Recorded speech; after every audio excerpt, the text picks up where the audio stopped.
everyone, I'm Nicola and I'm a midwife and I teach yoga and hypnobirthing as well. For today's class, it's all about pelvic floor exercises.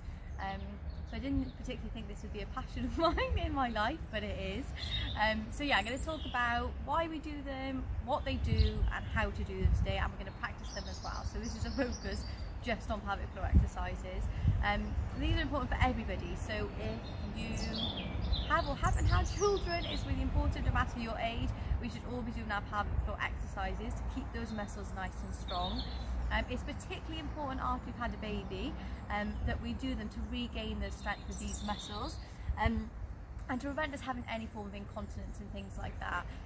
So yeah, number one, it's important that we do them, but number two, it's really important that if they're not working and we have any symptoms of a weak pelvic floor, any incontinence at all, that you seek help and support. And it's really common for women to, and men sometimes, to have these symptoms and not to seek advice and actually suffer with it for a very long time, and we don't need to do that. So if you're watching this video and you're one of those people that maybe always need to worry about where the nearest bathroom is and can they make it in time, then please do your pelvic floor exercises and watch all of this video. But secondly, please seek some extra support as well, and see your GP, because there's lots of support out there. There's nothing to be embarrassed about. It's very common.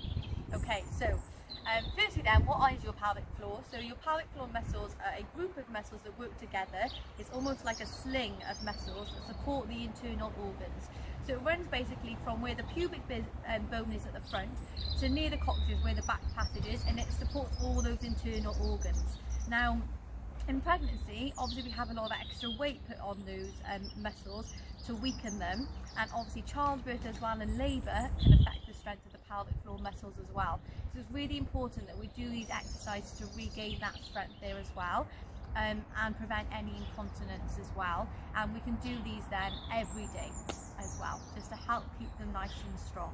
So yeah, it'll regain the strength of the pelvic floor muscles, prevent incontinence. It's really good for your sex life as well, for men and women, so this is something you can do with your partner as well. So how to do them then? I find it easiest to do them on your back, and that's purely because you're not fighting against gravity. If that's uncomfortable, you can do them sitting up, but it sometimes can be easier to locate them when you're lying on your back instead. If you do them today and you can't locate the muscles, that's perfectly normal. It's just practice. I promise you will get there in time, but sometimes it just takes a bit of practice. But a couple of things you can do then. So if you think you've got your pelvic floor muscles, if you try and pass urine and then you stop yourself mid-flow, that's those muscles that you're using to stop yourself from peeing. We don't recommend that's how you do your pelvic floor exercises, because it can prevent the bladder emptying properly. But just to use an exercise to locate them, that's something that you can do. So as you're peeing, stop that flow of urine, locate those muscles that you're using, and then release again, and that can help you just locate them.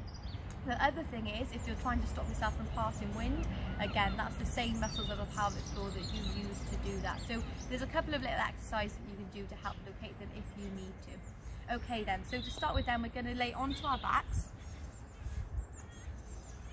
So if you're doing this in pregnancy, then just maybe lay on your side first and then roll onto your back, just taking it nice and easy. We're going to bend the knees and bring the feet up towards the hips, and then just resting your hands either by your side or on your belly, whatever's comfortable for you.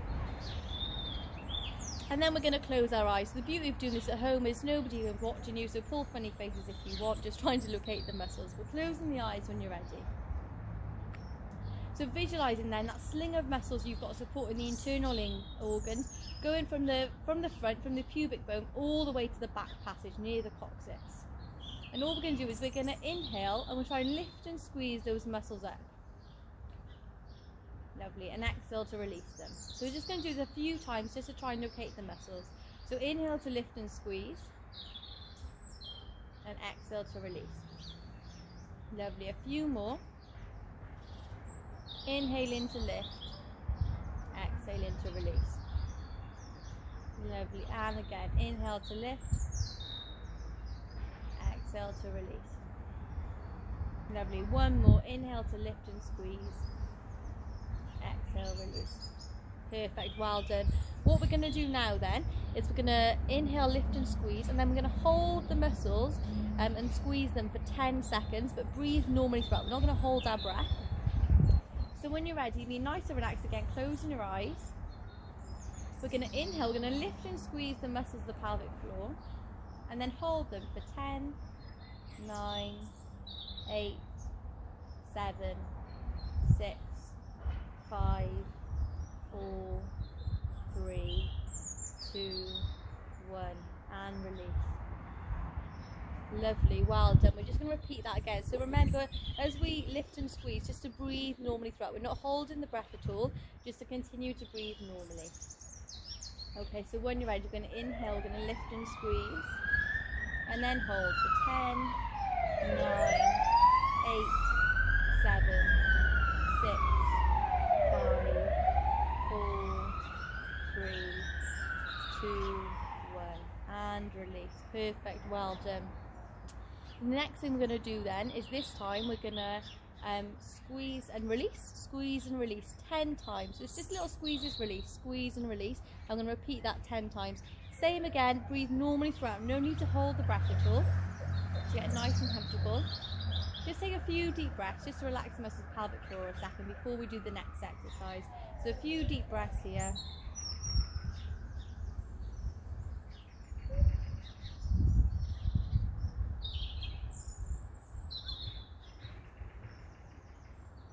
Lovely, okay, so when you're ready then, again, closing the eyes, we're going to inhale, lift and squeeze the muscles of the pelvic floor, so all the way from the front, the pubic bone, to the back passage, lift and squeeze that sling of muscles, lovely, and then we're going to release, squeeze and release, squeeze and release, 8 more times, 6, 5, 4, 3, 2, 1, lovely, and release. Well done, perfect. Again, we'll take a few deep breaths and we'll just repeat that once more. A few deep breaths here.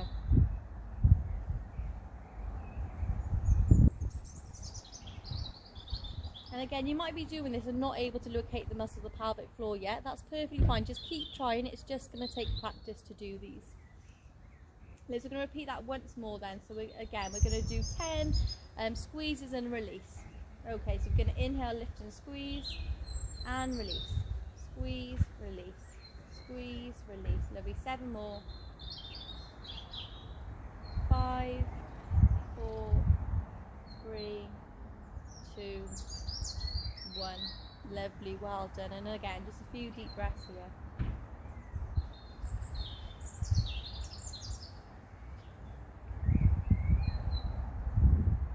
Lovely, down. So just come back up, then we're going to lay onto our side and then use our hands to bring them back up to a seated position. Perfect, well done. So yeah, I can't stress enough, if you're doing that and you can't quite locate them today, don't worry, keep practicing.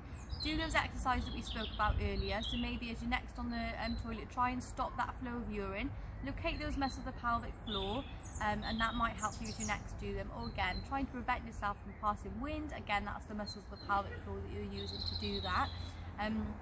In terms of how many times a day you do them, if it isn't after having a baby and there's no symptoms of a weak pelvic floor, then doing these exercises once a day. If you've got any incontinence or symptoms of a weak pelvic floor at all, then repeating this 3 to 4 times a day. And I'd recommend that after you've had a baby, because there will be some weakness of the muscles there. 3 to 4 times a day to do these exercises. So pick cues that work with you. So maybe you're sat down to feed the baby, is an excellent time to do your pelvic floor. As you're waiting for the kettle to boil, as you're sat at traffic lights maybe, just finding cues that you can fit them in throughout your day is really important. It's also very good if you've had any tearing at all after you've had a baby. Pelvic floor exercises are really important because they'll help increase the blood flow to that area and can help that tear heal as well. And it's important to do after you've had a cesarean birth or a vaginal birth, because we're doing so much extra pressure on those muscles during pregnancy as your bump has grown. So whatever type of birth you have, it's important to do. Or maybe you haven't got children and maybe just doing them once a day is, yeah. So I hope that you enjoyed this video. Please put any comments in the section below. If you're really struggling with pelvic floor exercises, then please feel free to send me a message and I'll help in any way that I can. But thank you for doing this video and I hope you enjoyed. Thank you. Namaste.